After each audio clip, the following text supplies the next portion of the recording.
So now, as what in last class we have seen that there is a fundamental derivation for the Euler turbine pump equation or turbo machinery equation, where we have seen that the three effects are clubbed together, where first effect is impulse effect, where absolute kinetic energy changes, then second effect is centrifugal effect where radius would change, and third effect is the reaction effect where relative velocity would change. Having said these three effects and entering into the parts of the gas turbine power plant, now in today's class we are going to see what do we mean by centrifugal compressor. Our objective over here is to identify different parts of centrifugal compressor, then understand the flow through those parts in the centrifugal compressor, and then draw the TS diagram for the centrifugal compressor. Then one of the objectives is to draw velocity triangles and then interpret the velocity triangle in perspective of the Euler equation, and then consider it for further temperature and pressure rise. So these are the thoughts which we would have to process for the present lecture. So in view of this, we will start with the centrifugal compressor. Here in the centrifugal compressor, we always have seen this kind of objects in around our vicinity. So these objects, whenever they are seen, we term them as centrifugal compressors. Practically their appearance is very special due to the volute casing. The volute casing or the cover of the compressor is a special cover for this kind of compressor. So these kind of compressors can be really identified when we are seeing them in our vicinity. Then how does the centrifugal compressor process of development proceed? Basically turbojet engines were attractive choices after the Second World War. When the turbo machines were getting developed, and then we knew that we had seen that there were first turbojet engines which were developed in the same period. In that period turbojet machines were thought to be developed, but in the turbojet machine, as we know, there is one of the components as compressor. So that compressor can be either of axial type or of centrifugal type. So within that, German scientists were taking effort for the axial compressor design and development, while British were involved in the design of and development of centrifugal compressor. First centrifugal compressor was used for the British American combat airliner in the same period. So this is how centrifugal compressor came into existence. But there is a problem with centrifugal compressor, and due to that problem, whenever there is an increased power requirement or high power requirement is existing or required, then centrifugal compressor is understood to have limitations, so it is not further proceeded with. So it was observed that axial compressor is more suitable in such cases when we have a requirement of large power produced by the power plant, obviously. So in that case axial compressors were found more suitable. But still centrifugal compressors have certain advantages. First is it is suitable for handling low volume flow rates. Basically that turns out to be, in the above point, that turned out to be disadvantage, but the point is it is efficient. If we are trying to handle low mass flow rate or low volume flow rate, then centrifugal compressor handles it efficiently. Then it has good protection against foreign object damage, which is FOD. So it has better resistance and good protection for the foreign object damage. It has less susceptibility to loss in performance due to deposition on the blade surface. Basically this is one more advantage for the centrifugal compressor. It can operate for wide range of mass flow rate for a given rotational speed, whatever it had chosen for within the low volume flow rate range. And then in one stage we can go for the pressure rise of 4:1 in the centrifugal compressor, where we have seen that the axial compressor would lead to very small pressure rise, and then this pressure rise can be simply attained if we use aluminum as the material for the blade fabrication. However, the blade material, if it is titanium alloy, then this pressure rise can be increased from 4:1 to 8:1. So there is a stress developed on the blades and due to rotation, and then that stress is going to lead to a failure. If we try to increase it to raise the pressure, then in that case we have to have some different material for higher pressure rise applications.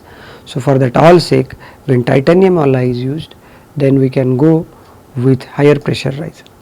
Centrifugal compressors can be coupled with axial compressors for multi-staging, or with another centrifugal compressor when we need to connect two compressors for the power plant. This compressor turned out to be a better choice for power plants which are small power plants. This is also useful in the turboprop applications or some auxiliary power generation applications. So this is thought as a good candidate in these applications. Centrifugal compressors are also found prominently in superchargers for reciprocating engines, natural gas pipelines and refrigeration plants. What we see in IC engine, we know that for an IC engine we can use a supercharger which would supply the high pressure air to the or high temperature air to the intake of the engine. So for that supply we can use centrifugal compressor, and that centrifugal compressor is prominently also used in refrigeration applications and reciprocating applications, superchargers. Centrifugal compressors can be used till 5 stages with the intercooling arrangement. We have seen that intercooling leads to lesser work input constraint for us. It would help us to have lesser input of work from the compressor side. So further intercooling is preferred, and then we can use multiple compressor, as it was told in one of the points, that we can club it with other centrifugal compressor or with axial compressor, but then we can as well connect it with the intercooler and go with 5 stages. Then there are different parts of centrifugal compressor. We can see on screen that the centrifugal compressor can be shown in different figures. It's shown rather in different figures. So if we see the topmost left figure, then in that case first left hand entity is called as the impeller disc of the compressor, and then we have stator vanes, and then we have casing. So these are the 3 parts mainly for the compressor. We have seen that there are mainly 2 parts. What we saw, that there is rotor and then there is stator in the compressor, and then stator comes later and rotor comes first. So we will first have the flow entering into the rotor, and then flow will go to the stator. So same thing here as well, flow will first enter, since this is a centrifugal compressor. So here idea is to take the flow axially in and radially out. So we have flow in this figure which is coming axially in, and it will go radially out like this, or it will come from here and then it will go out from here, and then it will pass into the stator vanes, and then it would enter into the volute casing. So this would be the construction of centrifugal compressor. So this is again, we are having in the diagram below it, we are having impeller, and then we are having diffuser, and then we are having manifold. Further, this diagram is more clear if we see in the right hand side top part. So right hand side bottom, we can see that there are two types of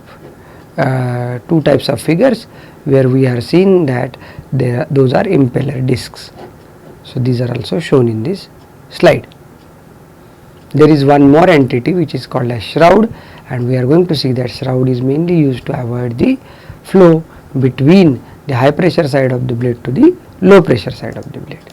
So what would happen in the centrifugal compressor is this: we will have flow which is coming in the eye of the impeller first, and then eye of the impeller has a curved part that is called as an inducer. So if we go back, then this curved part is called as inducer. This curved part is called as inducer, and here this curved part is called as inducer. So having said this, we are having this in this figure, the curved part is inducer, this complete is impeller. So the bottom of the inducer to the top of the inducer is called as impeller eye. from where flow will try to enter into the blades. Then it will come radially and then it will go out radially and then it will enter into the diffuser passage. So this is how the flow will move, and then the flow since it is happening, there is basically the rotation given to the blade from the applied electrical energy, due to which the rotor is rotating. Then rotor is rotating here in the clockwise direction and flow is going radially outwards. So these are the flow path lines or streamlines in case of the centrifugal compressor. So casing and diffuser are the two stationary parts, while the impeller is the rotating part of the centrifugal compressor. Here impeller's job is to provide the high velocity to the air, which further would be utilized to decelerate either partially on the impeller itself or partially or fully in the diffuser. So this is how the working principle of the impeller or disc is. Okay, then impeller can be single and or double sided depending upon the mass flow rate. Here we mean that the impeller till time whatever is seen, discs we were seen, they were having vanes only on one side. We will see down the line that there can be impeller on either sides. So partially some static pressure rise would expectedly taken place in the impeller blade, and some pressure rise will take place into the diffuser. Air with high velocity enters into the diffuser, and then the value of the velocity of the air gets reduced from the inlet to the outlet. This is what it would happen into the centrifugal compressor. Around half static pressure is expected to rise into the impeller itself, and then further half pressure rise is expected to take place in the diffuser. This is a single sided impeller, and then this is double sided impeller, where we will have flow coming from both the sides and then flow will go radially out from both the sides. So this helps us in the improving mass flow rate. Then there is a chance, if we can see this, then there is high pressure on one side of the blade and low pressure on the other side of the blade. Then due to the pressure difference and having the open passage between the high pressure and low pressure, then there is a chance that air will flow from high pressure to the low pressure side.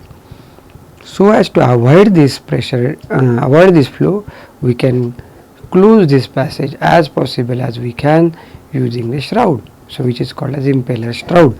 But due to manufacturing difficulties, it is difficult to close completely. However, it would lead to some friction, and that is also called as windage loss in the compressor. So practically, if in a sophisticated compressor or in a complete compressor rather, what we would have is an accelerating nozzle, and then we will have inlet guide vanes, then we will have inducer, then we will have impeller, then we will have diffuser, and then we will have involute casing. So this is what the complete construction of a centrifugal compressor. So there may be inlet guide vane or may not be, there may be accelerating nozzle or may not be, but rest of the components are existing for a centrifugal compressor. So we will see now what is going to happen when we are having a centrifugal compressor with all these entities. So this is again a diagram for centrifugal compressor with its vanes which are radially outwards. So flow would come into the centrifugal compressor, impeller, inducer, and then it would go radially out, and then it would go out from the diffuser blades. So this is how the flow passage in case of the centrifugal compressor is. Now we will see what are the velocity triangles for the impeller or for the centrifugal compressor in general. Then in this case, let us see first case that we are having first as only the inducer, but then there is no inlet guide vane. Inducer's idea over here in case of centrifugal compressor is to smoothly have entry of the air into the radial vanes. So that is what the inducer is having curved portion. Inducer is curved for that particular reason. basically when we on the compressor, rotations would start. So there is a chance that air is going to come in random direction from everywhere, but we know that centrifugal compressor is a radial machine where flow has to go radially. So axial entry will be there, radial outlet will be there, or axial entry, within that the flow can come from any direction towards the axis of the centrifugal compressor, but it has to go radially outward, then so as to channelize the flow and have smooth entry to the flow, the inducer is curved in case of the centrifugal compressor. So for that all sake, if we have inducer and then there is no inlet guide vane, then in that case what we will have is velocity triangle. As we know, we are naming C as the velocity for the absolute velocity and U is the velocity for the rotation velocity, and then C and U, and then we are having V velocity which is for the relative velocity. So these are the three velocities what we have denoted.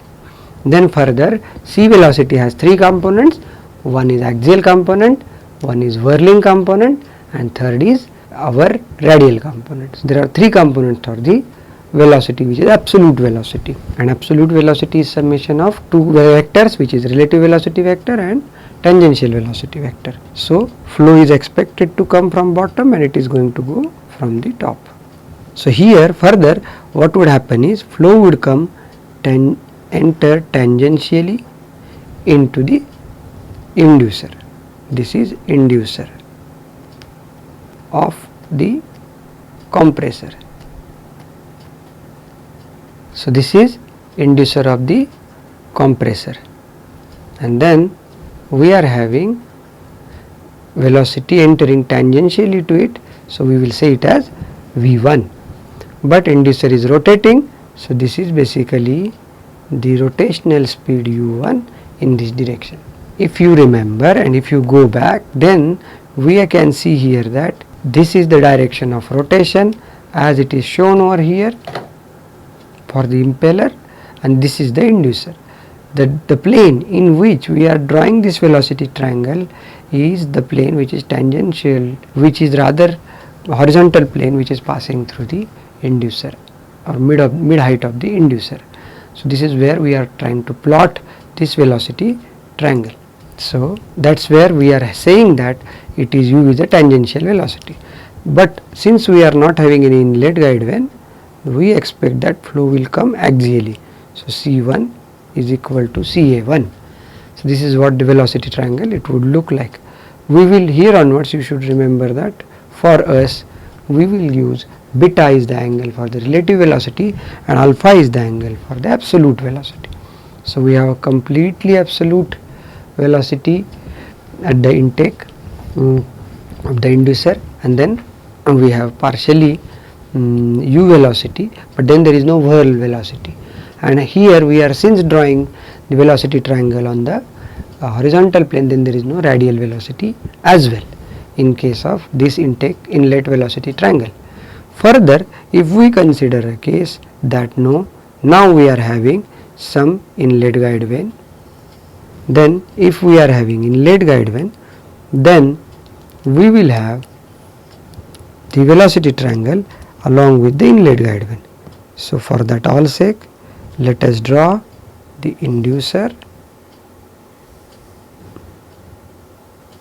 and then inlet guide vane.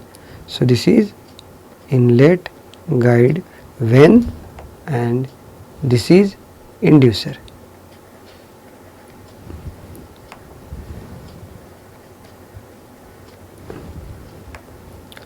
Then we will have to draw those configurations. Now in this case, this for us, this is inducer, and then this is inlet guide vane.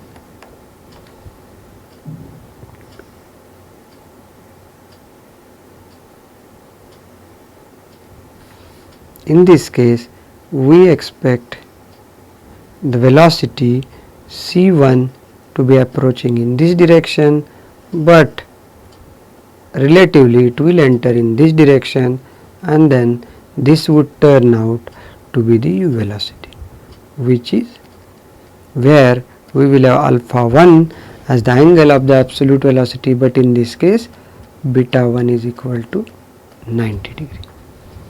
So here if you remember, then it is rotating in this direction.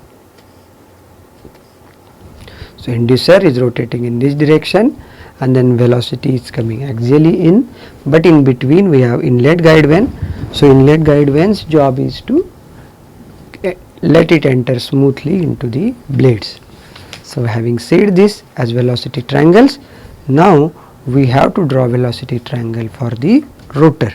So this is the inlet velocity triangle with inlet guide vane or without inlet guide vane. This case is without inlet guide vane.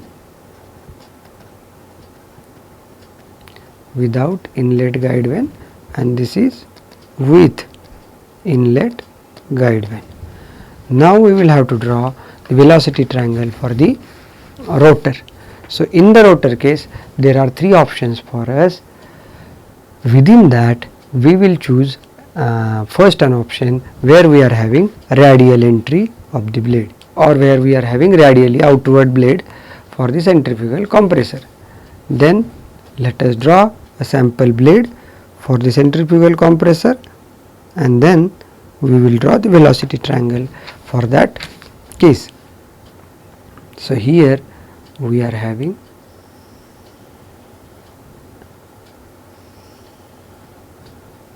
a centrifugal compressor vane, and then it is rotating in this direction. This is inducer, and then this is impeller disc, and flow is coming axially in. Here this is the shaft which is rotating like this. So this is coming in this direction, and then it is going out in the radial direction. So having said this, we will have velocity triangle. Since we are saying that flow is expected to go radially out, velocity triangle at the inlet is already drawn, but for the outlet we will draw the velocity triangle now.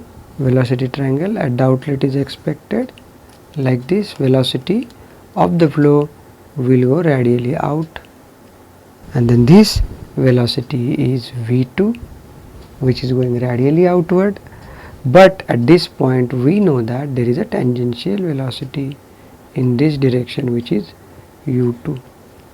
So relatively flow will go in absolute velocity of the flow, this is C2. So practically we will have this is alpha 2, and then beta 2 is equal to 90 degree. So this is velocity triangle for the outlet.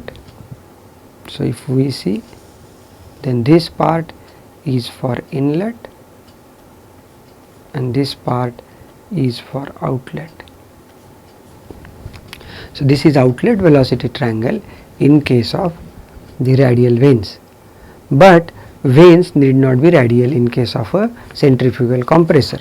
They can be of different type. They can be either backward curved or forward curved. So in case of backward curved, or this is radial vane, practically speaking this is radial.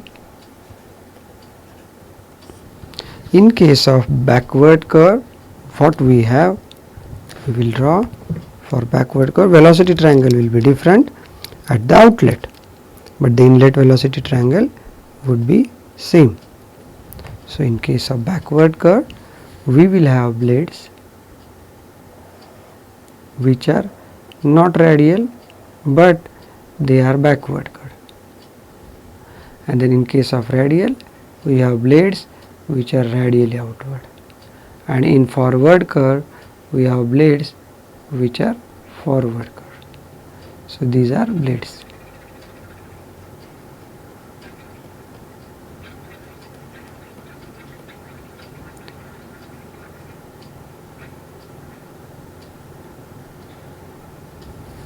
Okay, so we will have velocities accordingly in the outlet. So first we will draw for backward curve. Everywhere let us consider that u is the velocity which is tangential and is of same magnitude. Then here, since blades are backward curved, we will have, this is u2, this is u2, this is u2, and this is v2, then this is v2, and then this is v2. Okay.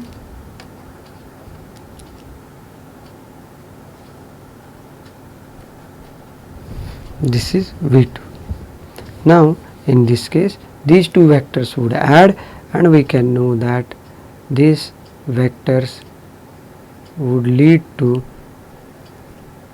this as absolute velocity c2,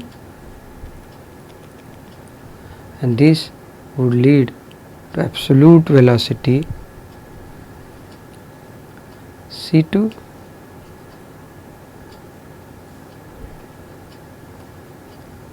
and this would lead to absolute velocity c2 in this direction. So what we will have is this angle has alpha 2, and then we will have this angle has alpha 2, this angle has alpha 2. Okay.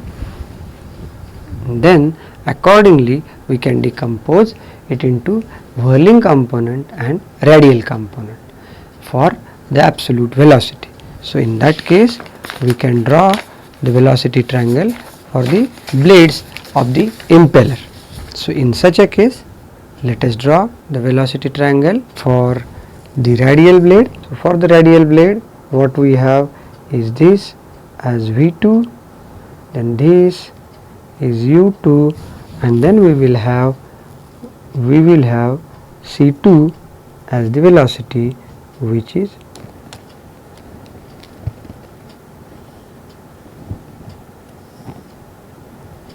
this is c2, this is u2.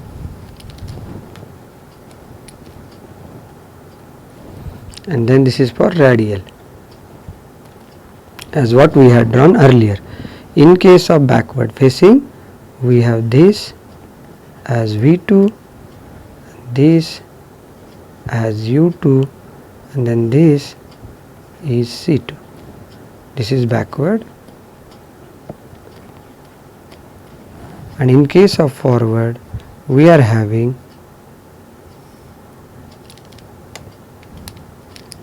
this as v2, this is u2, and then this is c2. So this is forward. So this is how we will have velocity triangles for the three blades which are of different type. So radial, backward and forward type. But here what is important to note that we have to draw the angles, and those angles would be for the absolute and relative velocities. Okay. So in this case we will again show that if this is the blade tip, then this is the v2, this is u2, and then this is c2. So we have this as alpha 2, this as beta 2. So for us beta 2 equal to 90 degree is the case of radial vanes. And for now backward facing blades, so let us draw a typical backward facing blade. So here we will have this as our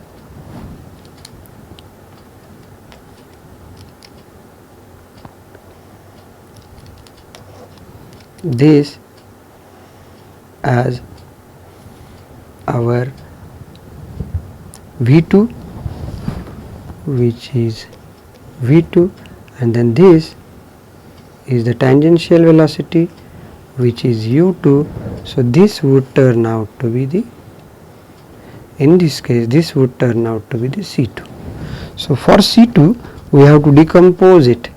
So this is practically beta 2 and this is practically the alpha 2. So we have beta 2 here is less than 90 degree, and then we call it as backward facing vanes. But this C2 can be decomposed into two components.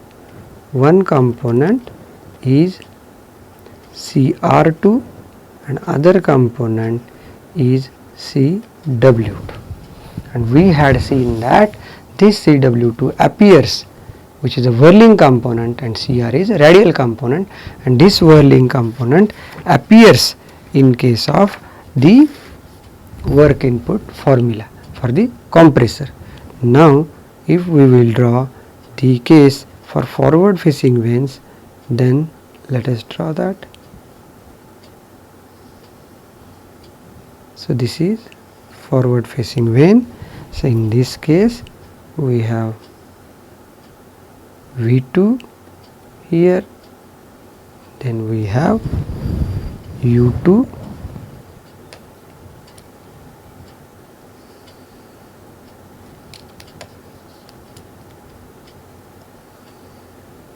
we have U2 here, and then we have C2 here.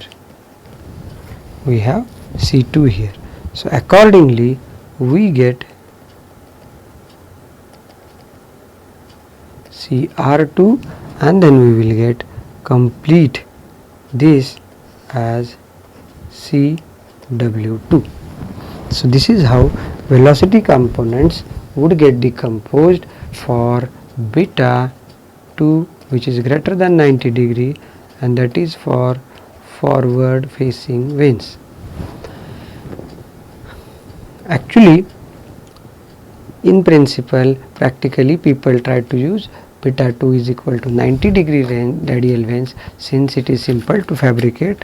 However, we can see that later on that if we are having beta 2 greater than 90, then the pressure requirement, pressure rise which would happen will be higher for the given blade. So there would be a problem of surging, and then there is problem of the flow dynamics inside the compressor. So generally blades with beta greater than 90, beta 2 greater than 90 are not preferred, beta less than 90 are preferred, or beta equal to 90 are preferred. Beta less than 90 blades would give us lesser stringent requirement for the pressure rise in a stage, since it would have lesser work input, so lesser pressure rise, and then that's why we would have lesser work input for the beta less than 90 case. But simple to fabricate blades of radially out vanes, which is beta 90 degree, are generally preferred. After having this, now we will go with certain things in the case of centrifugal compressor. So now we know that there are certain things like W compressor or W shaft which is required, and we know that it is equal to specific work. If we try to say, then we will not have m dot here, and then it will be CW2U2 minus CW1 U1, and this work formula is obtained from the Euler turbine pump equation derivation. Here U is pi dn by 60, which is the tangential speed obtained for given omega, and then here diameter d2 is at the outlet or at the tip, and diameter d1 is at the impeller mid height of the impeller I, or inducer mid height of the inducer. So this is where pi d1 n by 60, and then this is one pi d2 n by 60 will give us the u1 and u2. Then CW2 is the whirling velocity at the outlet, and CW1 is the whirling velocity at the inlet. Now knowing these things, we can find out the compressor work input in this case. So here we can see that if we are having higher radius component, higher radius at the outlet, then we can get more and more compressor work in a stage.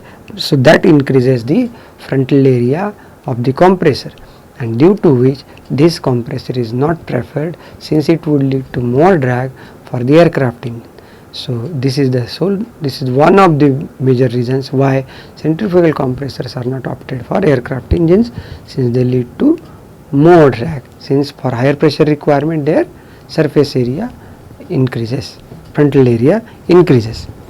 Now we can find out the CW2 and CW1 using the velocity triangles, and then we can find out the pressure rise or temperature rise in case of the centrifugal compressor. Okay, so this pressure rise, temperature rise, or what is the thermodynamic process in the flow for the compressor, which is centrifugal compressor, that thing we will see in the next class. Thank you.